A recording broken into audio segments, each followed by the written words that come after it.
Can't tell you how many hours I was on those trains back and forth from Santa Clara back home into San Francisco. So it's nice to be here with you, Senator. It's wonderful to be here with you, Madam Mayor. I'm grateful to be here with each and every one of you and those that are responsible for fulfilling a vision that we've been talking about for almost 20 years. I'm glad to hear that our notes compare favorably in terms of getting things moving finally in terms of the revenue in 2024 on the electrification. That said, I recognize we have a little bit of work to do to fill that gap, that $400 million or so gap that remains, and we continue to have no greater champion than Speaker Nancy Pelosi to help advance that cause. But today we're talking about a different cause of sorts, and that's the cause here that unites all of those behind me and many of us in this state, and that's the cause of advancing a California framework so that we can future-proof this state. We are deeply, we understand deeply the challenges that we face as a state as it relates to extremes, extreme drought, extreme weather, the ravages and realities of climate change.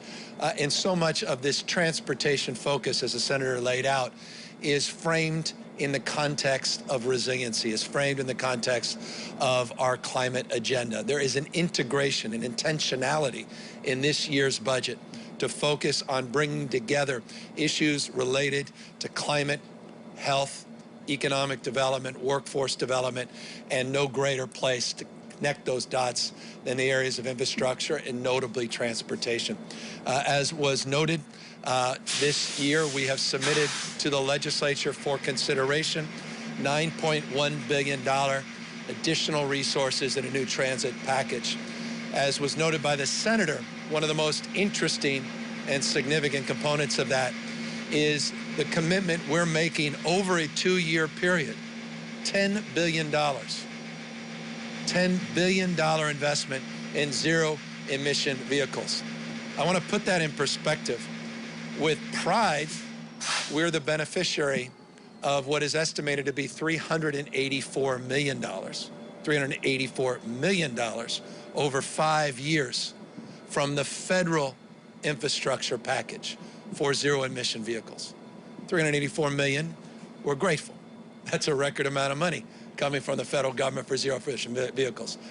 But we are committing as a state, if we're successful with the additional budget requests this year and whatever the legislature looks to add on, $10 billion to advance that cause over the next number of years.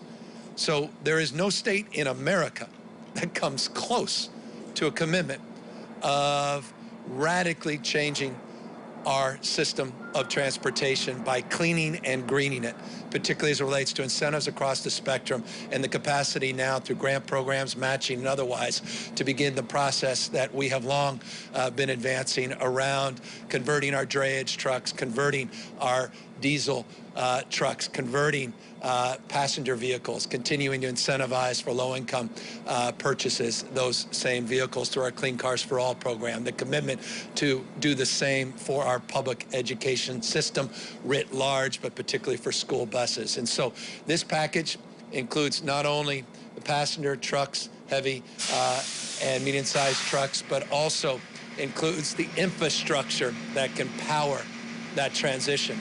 Billions and billions of dollars for charging points, efforts around not just the passenger and the commercial side, but the industrial side as it relates to decarbonization as well, supporting supply chain, as was noted. $2.3 billion, by the way, is in this budget for ports specifically, 1.2 for infrastructure-related supply chain, and then $1 billion plus for workforce and other related supports related to the supply chain. We're grateful. We saw Secretary Buttigieg out here earlier in this week down in Los Angeles. We're grateful for some of the support we've received from the federal government. But again, those supports dwarf the supports that we are advancing here as a state to continue our efforts to lead in this transition. As the Senator noted, and it's important to remind everybody, while it's absolutely right, as the Senator noted, that 40% of our greenhouse gas emissions in the state of California come from tailpipe emissions. If you add up extraction for vehicles it's north of 50% of all of our greenhouse gas emissions come from the transportation sector. If you're going to get serious about decarbonizing and radically changing the way we produce and consume energy and advancing our goals, as the senator was noting, you can't do it without radically transforming your transportation sector. And that's why we were the first state in America to require all purchases of new vehicles in California to be alternatively fueled, to be zero-emission vehicles by 2035. We announced that a little over a year ago at a time when we were out on a limb and on our own. What's remarkable over the course of the last year, year and a half, is not only how many other jurisdictions around the globe have attached themselves to that goal, but how Ford Motor Company, GM, and other automobile manufacturers, some of the largest in the world, have also aligned substantially with that goal. And so this market's moving. Policy is an accelerator. California continues to lead.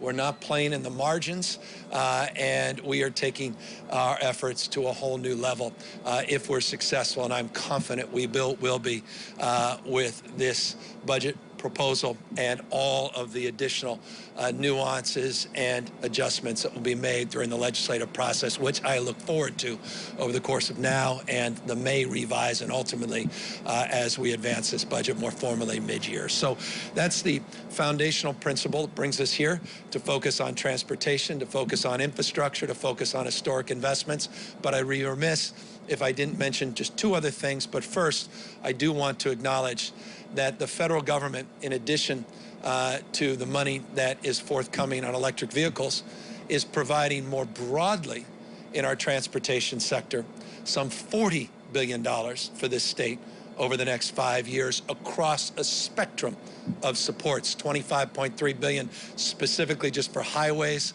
just shy of $10 billion for rail, passenger rail projects in this state. There is so much to be grateful for, again, in the spirit of acknowledging leadership of Speaker Pelosi. I want to also acknowledge the entire congressional delegation, particularly down here in the South Bay, for their remarkable leadership, for Mayor Liccardo's remarkable leadership in this space, and of course the President and the Vice President for affording us the privilege of being able to attach ourselves to $40 billion of additional package of supports over the next 5 years across the spectrum.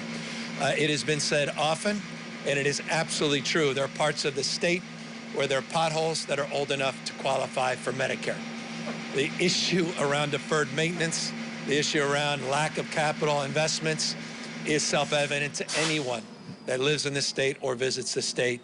But we are poised in a position we haven't been in well over a decade, with unprecedented, at least in the last decade, investments coming out of our general fund, federal government investments, and the support, thank you, of the people of the state of California, where they upheld the principles that were advanced, the great work of the senator and his colleagues through SB 1, that set aside of over $5 billion, consistent set aside of resources to improve our bridges and improve our infrastructure across the state of California. So we all recognize what we all experience and see, but I want folks in the state of California to know that this state is at a whole another level of investment over many, many years to improve the infrastructure, to improve the connectivity in the state, north and south, regionally, and we're very, very proud of that collective effort. High-speed rail was mentioned, just briefly.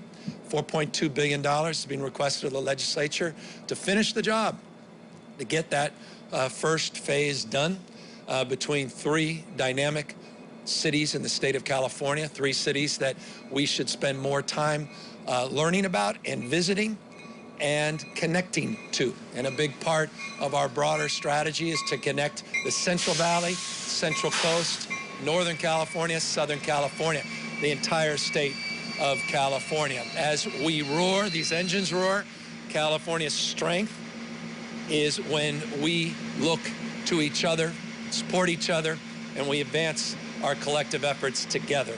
And so this notion of the high-speed rail is about connecting those dots And we continue to not only advance the cause between Bakersfield and Merced, but continue to finish the work, which is just months away in the vast majority of cases. All the environmental work will be completed in terms of the northern terminus and the central, or rather the Southern California terminus.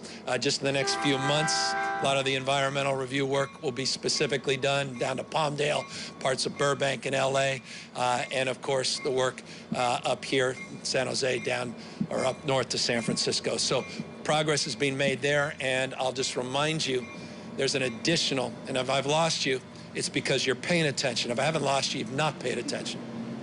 There's an additional, separate $50 billion of competitive grants that are out there that we're going to go after like a train running through the station. We're going to aggressively go after those $50 billion of federal monies under a competitive process to draw down more support for our regional connections north and south and our high-speed rail program. And to those of you that have followed the Build Back Better program, there's $10 billion specifically set aside for those efforts if indeed that bill becomes law in the state. So that's why we're here. Gratitude, Madam Mayor, thank you for all your leadership, and thank you for the acknowledgement of Santa Clara being quite familiar to me. So many of my great memories established here, and of course, Bob, you and I both know how extraordinary the anchor institution here in Santa Clara is, Santa Clara University, and all the extraordinary talent they convey. May not be the two of us, but many others every single day, every year rather, in this region. So